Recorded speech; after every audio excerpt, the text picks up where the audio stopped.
வணக்கம். ஃபர்ஸ்ட்டு ஒரு விளக்கம். இந்த கேள்வியிலேயே வந்து 2 தப்பு என்னன்னா, என் முன்னால நடக்கல 1.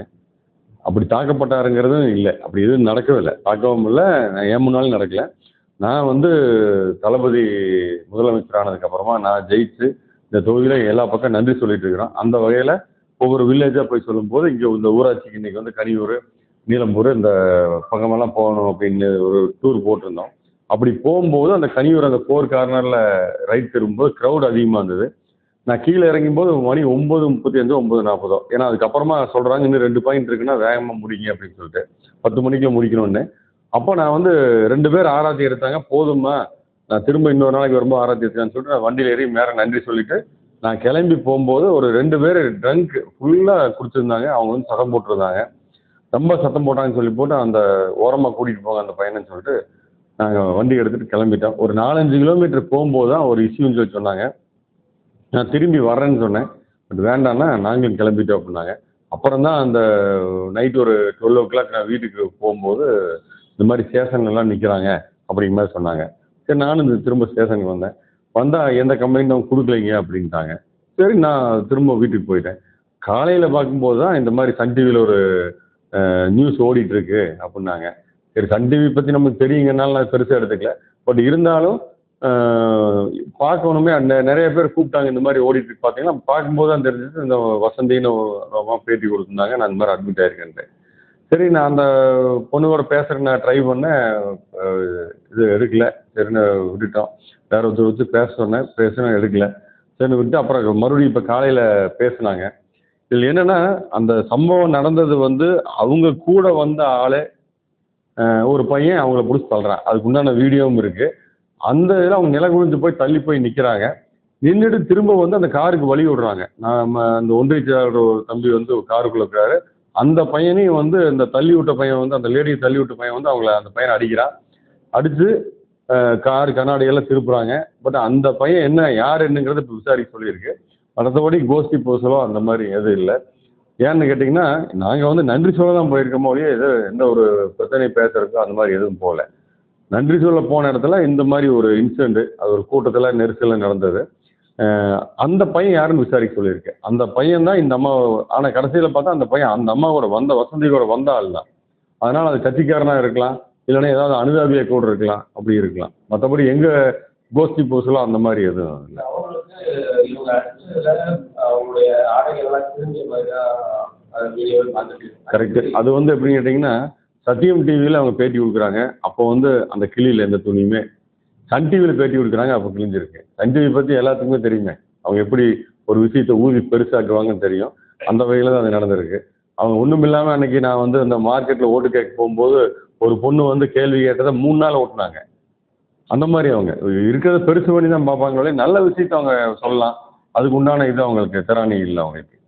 ஆ இது வந்து நடந்தது வந்து ஒரு அன்எக்ஸ்பெக்டடா அது அந்த கூட்டத்தில் நடந்ததானே ஒழிய, மத்தபடி எந்த ஒரு நோக்கமும் இல்ல. எந்த நோக்கமும் கிடையாது அதுல. யாருக்குமே கிடையாது. அவங்களுக்கும் கிடையாது, எங்களுக்கும் கிடையாது. ஆதரவாளர்களுக்கு மாலை போட்டு மரியாதை பேர் சொல்றாங்க. அப்போ உங்க ஆதரவாளர்கள் அவங்களை தடுத்து தான் பிரச்சனையா சொல்லி அது தெரியல. ஏன்னா நான் பார்க்கல. நான் அதுக்குள்ள வந்து மேல வண்டியில ஏறி, பிரச்சார வண்டியில மேல ஏறி நான் நன்றி சொல்லிட்டு, நான் இனி 2 பாயிண்ட் போகணும் அப்படின்னு சொல்லி நான் நகர்ந்துட்டேன். அதனால இவங்க வந்ததையும் நான் கவனிக்கல. இவங்க ஏன்னா கூட்டம் இருந்துச்சு. நிறைய 2வது அந்த ஒரு தண்ணி போட்டு ஒருத்தர் வந்து ரொம்ப சத்தம் போட்டுருந்தாரு. அதனால இவர முதல்ல அப்புறம் கொண்டு போங்க. ஏன்னா நான் வந்து பேசுறத வெளிய கேட்க மாட்டேங்குது. இது டிஸ்டர்பன்ஸா இருக்குன்னு சொல்லி அதெல்லாம் பார்த்துட்டு நான் உடனே நன்றி சொல்லிட்டு நான் திருப்பி கிளம்பிட்டேன். தேவையில்லாம நைட் 10 மணிக்கு அங்க பிரச்சனை பண்ணக்கூடாது அப்படின்ட்டு நான் கிளம்பிட்டோம். பட் கிளம்புனதுக்கு அப்புறம் தான் இந்த விஷயம் நடந்திருக்கு. பட் அந்த லேடிக்கும் வந்து யார் தள்ளினாங்கன்னு தெரியல. வீடியோ பார்க்கும்போது தான் தெரியுது, அவங்க கூட வந்த ஆள் தான் தள்ளியிருக்காரு. அவங்க வசதி வந்து நம்ம கட்சியில தான் இருக்காங்க. இருக்கிறாங்க. இருக்காங்க. அவங்களுக்கும் இப்போ இருக்கக்கூடிய நிர்வாகிகளுக்குமான அந்த உறவு அதெல்லாம் எதுவும் கிடையாது. ஏன்னா இப்போ அவங்க ஹஸ்பண்ட் ஒரு வண்டி ஓட்டிட்டு இருந்தாரு. ஒரு பிக்கப் வண்டி. அதத்தான் நாங்க எடுத்து இதுக்கே பயன்படுத்திட்டு இருந்தோம். அதுக்கு என்ன டெய்லி ரென்ட் பேசி பிரச்சாரத்துக்கு பயன்படுத்தியிருந்தோம். ஸ்பீக்கர்லாம் வச்சு அந்த வண்டியில ஓட்டிட்டு போயிருந்தோம். நான் பின்னால பிரச்சாரம் போய் பண்ணும்போது, அவங்க கட்சியில இருக்காங்க. அவங்க எனக்கு நல்லா தெரியும். பட் அந்த அம்மா என் கூட பேசியே 1 மாசத்துக்கு மேல ஆச்சு. பேசவும் இல்ல. இப்ப காலையில இப்ப பேசும்போது சொன்னாங்க, எனக்கு த்ரோட்டு கொஞ்சம் இன்ஃபெக்ஷனா நான் டிஸ்சார்ஜ் ஆயிட்டேன். ஒரு 2 நாள் கழிச்சு உங்கள வந்து பார்க்குறேன் அப்படின்னாங்க. நானும் 2 நாள் ஊர்ல இல்லாம மண்டே வாங்கன்னு இருக்கேன். வரேன்னு தான் சொல்லியிருக்காங்க. உங்களுக்கு ஏதாவது வேணுனா சொல்லுங்க நான் பண்ணி தரேன்னு தான் சொல்லியிருக்கேன் ஒழிய மத்தபடி ஒரு காழ்ப்புணர்ச்சியோ எதுவுமே இல்ல. இன்னொன்னு அவங்க எங்க கடைசி வரைக்குமே நான் வந்து பிரச்சாரத்துக்கு போகும்போது அவங்க நல்ல விதமாக ஆராய்ச்சி எடுத்து பண்ணாங்க. அவங்க பொண்ணு, அவங்க அம்மா எல்லாருமே வந்து நின்று நல்ல விதமாக ஆராய்ச்சி எடுத்து பண்ணாங்க. அதனால் எங்களுக்குள்ள எந்த ஒரு இதுவும் இல்லை. இல்லை, நான் போகிறதுக்குள்ளே அவங்க வந்து டிஸ்சார்ஜ் ஆகிட்டாங்க. இப்போ கேட்டேன், டிஸ்சார்ஜ் ஆகிட்டேன்னாங்க. அப்புறம் அங்கேருந்து ஒரு பொண்ணு ஃபோன் பண்ணி கொடுத்தாங்க, இந்த மாதிரி பேசுகிறாங்கன்ட்டு. நான் டிஸ்சார்ஜ் ஆகிட்டேன்னா அப்படின்னாங்க. சரி, ரிப்போர்ட்டை அனுப்ப சொல்லி பார்த்தா அதில் எதுவும் இல்லை. ஸ்கேன் எடுத்தெல்லாம் பார்த்துருக்காங்க, எந்த ஒரு இன்ஜூஸ் எதுவுமே இல்லை. அவங்க ஜஸ்ட்டு என்ன ஃபோர்ஸுன்னு தெரியல அங்கே போய் அட்மிட் ஆனது. ஏன்னா 12 மணிக்கு மேலே தான் அட்மிட் ஆகிருக்காங்க போல இருக்கு. அதனால் வந்து எனக்கு சரியான என்ன ஏதாவது ஒன்று நடந்ததா அதை பற்றியே நான் விசாரிக்கல. ஏன்னா என்னோட மனசில் அந்த மாதிரி எதுவும் இல்லை, நீங்கள் எதுவுமே நினைக்கல. அதனால் ஏன் போய் அட்மிட் ஆகினாலும் கூட நான் கேட்கல. அவங்க ஏதாவது நடந்திருக்கலாம், அவங்க பண்ணியிருக்கலாங்க. பட் நான் என்ன ஏதோ கட்சியில் உங்களுக்கு என்ன பொறுப்பு வேணுமா சொல்லுமா, நான் வாங்க நேரில் பேசுவோன்னு நான் சொல்லியிருக்கேன் ஒழிய மற்றபடி நான் எந்த இதுவும் அவங்களுக்கும் நமக்கும் எந்த விதமான கான்ட்ரவர்சி இல்லை. அதனால எதுவும் கிடையாது. இருக்கக்கூடிய சூழல்ல எதனால இந்த பிரச்சனை அவங்க வந்து எதிராக பேட்டி கொடுக்குறாங்க? இல்லை, பேட்டி கொடுத்தாங்க அப்படின்னா அவங்க யார் தள்ளினாங்கன்னு தெரிலங்கிறது தான். ஆக்சுவலாக வந்து அந்த பையனை இப்போ நாங்கள் அடையாளம் பார்க்க சொல்லியிருக்கேன். அந்த பையன் யார், எந்த ஏரியாவில் இருக்கான்னு அடையாளம் பார்க்க. ஏன்னா இந்த ட்ரிங்க் அடிச்சுட்டு சத்தம் போட்டாலே கிட்டாம்பாளத்து இங்கே வந்திருக்காரு. அவர் எதுக்கு அங்கே வந்தாருன்னு தெரில. அதுதான் இப்போ இந்த பையன் யாருங்கிறது விசாரிக்க சொல்லியிருக்கேன். ஏன் வந்து இந்த பையன் வந்தாங்க, ஏன் இவங்களை வந்து அடிக்க போனா, இவங்களை தள்ளி விட்டான் வசந்தியை, அப்படிங்கிறது எல்லாமே விசாரிக்க சொல்லியிருக்கேன். விசாரிச்சதுக்கு அப்புறமா அதான் தெரியும் எனக்கு. மற்றபடி எந்த கால் பிரச்சனையோ எந்த ஒரு பாலிடிக்ஸோ இதில் இல்லை. ஏன்னா அவங்க நம்ம பார்ட்டி ஆளுங்க.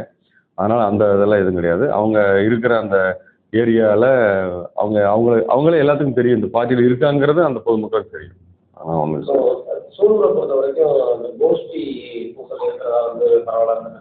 அதாவது ஏற்கனவே இருக்கக்கூடிய மாவட்ட செயலாளர், இப்போ சட்டமன்ற உறுப்பினராக இருக்கக்கூடிய உங்களது ஆதரவாளர்கள், அதாவது இரு தரப்பில் இருக்கக்கூடிய தொடர்ந்து பிரச்சனைகள் அப்படி எதுவும் இல்லை. ஏன்னு கேட்டிங்கன்னா இப்போ 9 ஒன்றிய செயலாளரும் கூட இப்போ வந்தாங்க.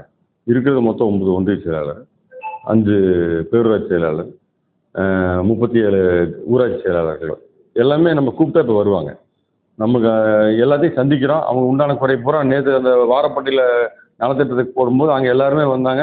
எல்லாத்தையும் கலெக்ட் பண்ணி கொடுத்தாங்க. சுல்தான்பேட்டை சைடு இருக்கிற ஊராட்சி செக்ரட்டரி பூரா வந்து கலெக்ட் பண்ணி கொடுத்தாங்க, இவ்வளோ வேலை செய்யணும்னு அப்படின்ட்டு. அதனால் எந்த கால் புரிஞ்சாலும் யாரும் எல்லாரும் வந்துட்டே தான் இருக்காங்க. ஆளுகளை கூப்பிட்டு வர்றாங்க ஜாயின் பண்ணுறதுக்கு. ஏடிஎம்கேலேருந்து கூப்பிட்டு வராங்க, டிஎம்கேலேருந்து வர்றாங்க, அவங்கள கூப்பிட்டு வர்றாங்க. இங்கே இந்த மாதிரி புதுசாக வர்றாங்கிறாங்க அப்படின்னு கூப்பிட்டு வராங்க. யாருக்கு அந்த மாதிரி கால் போணுச்சு அந்த மாதிரி இல்லை. காலையிலேயே 9 ஒன்றிய செயலாளர்கள் வந்தாங்க. கொஞ்சம் பேசணும் அப்படின்னு சொல்லிட்டு, சரி இதெல்லாம் முடிச்சிட நம்ம பேசிக்கலாம் அப்படின்னு சொல்லிட்டு என்னென்ன தேவைகள் எல்லாமே சொல்கிறேன்னு இருக்காங்க. ஒவ்வொரு ஊராட்சியில் என்னென்ன இருக்குது, ஒவ்வொரு ஒன்றியத்தில் என்னென்ன வேலை செய்ய வேண்டியது எல்லாத்தையும் லிஸ்ட் எடுக்க சொல்லியிருந்தேன். பட்டா எவ்வளோ பேர் தரணும்னு அது எல்லாத்தையும் கொஞ்சம் எடுத்துகிட்டு வந்திருக்காங்க. அந்த மாதிரி எந்த ஒரு இது இல்லை, கால் புணர்ச்சியோ அந்த மாதிரி எதுவும் குரூப் பாலிடிக்ஸோ எதுவும் கிடையாது. இப்போ மாவட்ட செயலாளர்களுக்கு உறவு அப்படின்னா அந்த தம்பி வந்து பாபு வந்து கட்சியில் இருக்காப்புல. நமக்கு சீனியர் தான், அதில் ஒன்றும் எனக்கு மாற்று கருத்து இல்லை. நான் வந்து இப்போ தான் வந்தேன். மற்றபடி வந்து அவர் சைலண்ட்டாக சில நேரத்தில் ஒதுங்கி போவார். நானும் அதை வந்து பெருசாக எடுத்துக்கிறது இல்லை. ஏன்னா அவர் உக்கரத்துலேருந்து இங்கே வரணும், அந்த டிஸ்டன்ஸு, அவர் வந்து தொகுதியில் அதிகமாக தொகுதிக்குள்ளே அவர் பரிச்சயம் இல்லை. அதனால் நான் அது வந்து பெருசாக எடுத்துக்கிறதில்லை. நாம் ஜெயிச்சாச்சு, மக்களுக்கு என்ன செய்யணுங்கிற அந்த சிந்தனையில் நான் போயிட்டுருக்கேன். ஏன்னா 5 வருஷம் நம்மளுக்கு ஒரு சந்தர்ப்பத்தை கொடுத்துருக்காங்க பொதுமக்கள். இந்த 5 வருஷத்தில் நம்மளுக்கு ஓட்டு போட்ட 90,000 பேர், ஓட்டு போடாதவங்க 1,80,000 பேர், 2 லட்சம் பேர், இது எல்லாத்துக்கும் சேர்ந்து நல்லது பண்ணணும். அது போக இருக்கிற சில்ட்ரன்ஸ் இருக்காங்க, ஸ்டூடெண்ட் இருக்காங்க, இவங்க எல்லாத்துக்கும் நல்லது பண்ணணுங்கிறது என்னோட மைண்ட் செட். ஒரு 6 லட்சம் பேர் இருக்காங்க சூலூர் தொகுதியிலன்னா, இந்த 6 லட்சம் பேருக்கு என்ன செய்யணுமோ அந்த சிந்தனையில் நான் ஓடிட்டுருக்கேன். இங்கே இருக்கிற பெரிய பெரிய வேலை இருக்குது. 15 வருஷமாக எந்த வேலையும் நடக்கலை இங்கே. அதனால் நம்ம இப்போ வந்து இப்போ தான் எல்லா வேலையுமே ஆரம்பிக்கிறோம். அதனால் அந்த குறையில்லாத ஒரு சூலூராக மாற்றணுங்கிறது என்னோட ஆசை. அதுக்குண்டான முன்னேற்பாடுகள் நடந்துகிட்ருக்கு. அப்படி நான் ஓடிட்டுருக்கிறேன். அதனால் நான் வந்து இந்த கோஷ்டி பூசல் அதை பார்க்குறது அதெல்லாம் நான் பார்க்கவே மாட்டேன். ஏன்னு கேட்டிங்கன்னா யார் வந்தாலும் கூட்டிகிட்டு போயிடுவார். வாங்க இந்த இடத்துக்கு போகலாம், வாங்க போகலாம். எப்படி இருந்தாலும் எனக்கு கூட 10 இருபது கூட்டிகிட்டு தான் போகிறேன். ஏன்னா அவங்களும் அந்த ஏரியாவில் தெரிஞ்சுக்கிட்டோம். இந்த ஏரியாவில் இருக்க மாதிரி நம்ம ஏரியாவில் இருந்தால் அதை கம்ப்ளைண்ட் பண்ணலாங்கிறதுக்காக தெரிஞ்சுக்கிட்டுக்காக ஒரு 10 இருபது எப்பவுமே கூட்டிகிட்டு போவேன். அவங்களும் அதை தெரிஞ்சுக்கணும் அப்படிங்கிறாங்க. ஒரு ஏரியாவுக்கு போகும்போது உன் ஏரியாவில் இந்த மாதிரி பிரச்சனைகள் இருக்கலாம்ப்பா, நீ பார்த்துக்கங்கிறதுக்காக கூட்டிகிட்டே போகிறோம். அவங்க தெரிஞ்சுக்கிட்டாங்கன்னா நம்ம ஊரில் இதெல்லாம் பேசலாம் அவங்ககிட்ட போய் ஒரு சிந்தனை வரும். ஏன்னா இப்போ இருக்கிற தமிழக வெற்றி கற்றுக்க எல்லாரும் அரசியலுக்கு புதுசு. அதை வந்து அவங்க டெய்லியும், அதாவது அரசியல் மட்டும் இல்லை, வாழ்க்கையில் தினம் ஒரு விஷயத்தை கற்றுக்கிட்டே இருக்கணும் கடைசி வரைக்கும். நம்ம உயிரோடு இருக்க வரைக்கும் கற்றுக்கிட்டே இருக்கணும். அப்போ பேலன்ஸ் நிறைய நிற்கும். அதனால் கற்றுக்கிறது என்னை பொறுத்தவரை தப்பே கிடையாது. அதுக்காக தான் அவங்க எல்லாத்தையும் நம்ம கூப்பிட்டே போகிறோம். இல்லை, அது வந்து நீங்கள் நான் சொன்ன மாதிரி தான், சிவாஜி கணேசனே வந்து யாரையும் திருப்திப்படுத்த முடியல. நடிகர் திலகம் அவர். அப்போ நான் எப்படி திருப்திப்படுத்த முடியும்? எல்லாத்துக்கும் ஏதாவது ஒரு குறை இருக்குதான் செய்யும். அது வந்து என் மேலே சந்தேகப்படலாம், இல்லை என் மேலே தப்பு சொல்லலாம், ஏன் நான் தப்பு கூட பண்ணியிருக்கலாம் எனக்கு தெரியாமல். அது இருக்குதான் செய்யும். இல்லை அடுத்தவங்க பண்ணுறது எனக்கு பிடிக்காம இருக்கலாம். அது மாதிரி ஏதாவது ஒன்று இருக்குது. ஏன்னு கேட்டிங்கன்னா, இப்போது அப்படி வந்து எல்லாத்தையுமே திருப்திப்படுத்தினா அது ஒரு பொய்யான ஆள் தான் இருக்கும். அப்போ பண்ணவே முடியாது. கோபத்தை காமிக்கிறது காமிச்சு தான் ஆகணும். ஏன்னா கோபம் இல்லாத மனிதன் வந்து அவன் எல்லாத்துக்கும் தயாரானவன். நான் அப்படி இல்லை. கோவப்படுறது கோவப்படுவேன், சாந்தமாக்குறது சாந்தமாக இருப்பேன். கோவப்படாமல் எனக்கு நடிக்க தெரியாது. எனக்கு அந்த மாதிரி பழக்கம் கிடையாது. ஏன்னா நான் வந்து ஸ்ட்ரெயிட் ஃபார்வர்ட். அதனால் எனக்கு அந்த கோபம் இருக்க தான் செய்யும். அந்த கோபங்கிறது வந்து எல்லா நேரத்தையும் இருக்காது. ஏதாவது ஒரு டைம் இருக்கும். கோபமே படாத மனிதன் வந்து அவன் வந்து எப்படி இருப்பானுங்கிறது உங்களுக்கு தெரியும். அப்படிப்பட்ட மனிதர்கள் இல்லை. இப்போதைக்கு சூழலை பொறுத்தவரைக்கும் எந்த விதமான கோஷ்டி, மன இருந்துச்சு. எதுவும் கிடையாது. நல்ல விதமாக போயிட்டுருக்கு. நீங்கள் எதுவும் உருவாக்கிறாதீங்க. ஊடகத்துக்கு நான் தான் சொல்கிறேன். இதாக இருந்தால் தயவு செஞ்சு விசாரிச்சுட்டு போடுங்க. 2 பக்கம் கேட்டு போடுங்க. பரபரப்புக்காக ஒரு நியூஸை போட்டு அதுக்கு பின்னால் நாங்கள் ஓட வேண்டியதாக இருக்குது. ஏன்னா எத்தனை வேலை இருக்குது. இந்த சூலூர் தொகுதி எடுத்திங்கன்னா அவ்வளோ வேலை இருக்குது. 20 வருஷமாக எந்த வேலையும் நடக்கலை. நாங்கள் இதுக்கு ஒரு ஸ்டெப் எடுத்து வைக்கும்போது பின்னால் இருக்கிற மாதிரி இருக்குது. இந்த மாதிரி ஏதாவது ஒரு இஷ்யூ சொல்லி இப்போ பாருங்கள், காலையிலேருந்து நான் சாப்பிட கூட இல்லை, வந்து 8 மணிலேருந்து நான் இதுக்காக ஓடுறேன். இப்போ பாருங்கள், மணி 2 ஆக போகுது. நான் வந்து அடுத்த வேலை இன்னும் நிறைய இருக்குது எனக்கு. இதெல்லாமே பார்க்க முடியாமல் போகுது. இன்றைக்கி ஒரு 2, 3 பேர்த்த வர சொல்லியிருந்தேன். அதெல்லாமே பார்க்க முடியல என்னால். இதுக்கு காரணம் என்னென்னா, ஒரு விஷயத்த 2 பக்கம் சேகரித்தோ இல்லை உண்மை அறிஞ்சு போட்டிங்கன்னா அந்த விஷயம் அதோட முடிஞ்சிடும். நீங்கள் ஏதோ பரபரப்புக்காக போட்டு என்னைக்கு சேர்ந்து நல்ல வேலைக்கு போகிறோன்னு இழுக்கிறீங்க கீழே. அதாவது வந்து இனிமேல் கொஞ்சம் தயவு செஞ்சு ஊடகத்துக்கு ஒரு பணிவான வேண்டுகோள் என்னோட. அவ்வளோதான். ஓகே, நன்றி.